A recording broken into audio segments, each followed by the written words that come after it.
What is the reason for reservations? See, reservations has been wrongly presented by the majoritarian narrative. Reservation is a justice mechanism. For hundreds or even maybe thousands of years, those who had access to education, those who had access to respect and status, have been those who are upper caste males. This is the history that India comes from, and this is something that we are all very well aware of. When did reservations come in, specifically structurally, is in 1881 with our icon, equalitarian icon, Jyotiba Phule, and the Hunter Commission.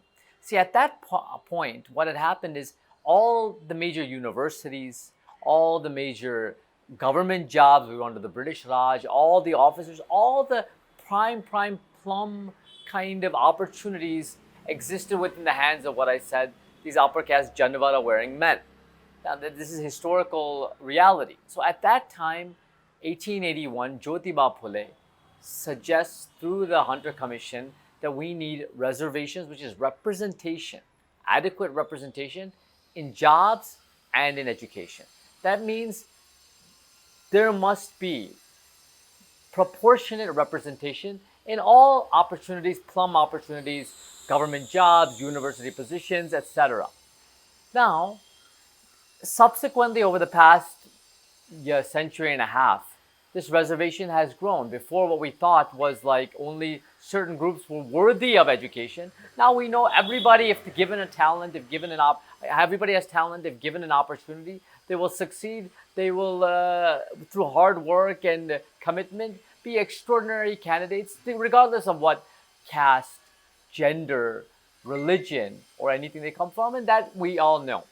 So, what is now a very feudal system, which is cricket in India. See, if you look at the other sports, each sport has its own dynamics. If you look at something like weightlifting, it's difficult to give in reservations because weightlifting has a clear-cut estimation. A javelin throw, which India is making a name for, it has a clear-cut, like a javelin throw this many meters, or weightlifting this many kgs. So there's a clear-cut parameter as to who is worthy of being selected or who is first or second or third. But cricket is not like that. Cricket has its own nuances. Cricket, in that you're talking about maybe somebody who's a batsman, somebody who's a very good bowler, somebody who's more like a two-way player, someone who's an all-rounder, extraordinary fielder, might be okay with batting and bowling, somebody who's pretty good in all three but has great leadership qualities. I mean, what happens is it's not defined. So on that way, we should say, bring in all truly meritorious. Reservations is merit, reservations is talent. Bring in truly representative people. And according to my study and research and analysis, cricket is heavily dominated still in men's cricket, by the upper caste lobbies. And Shudras are underrepresented, Muslims are underrepresented, and Dalit and Adivasis are not represented at all. There's no Dalit or Adivasi playing in the 11 now, and there's 4 out of 300 in the past 90 years when there should be 70 to 80.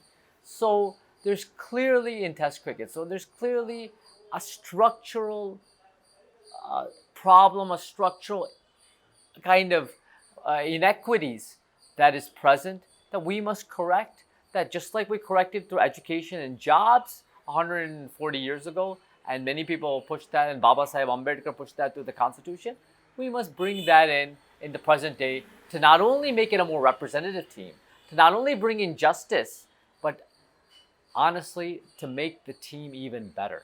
Because the team will play even better. Reservation improves productivity in Indian Railways. Reservation will also improve the Indian team in terms of performance and representation.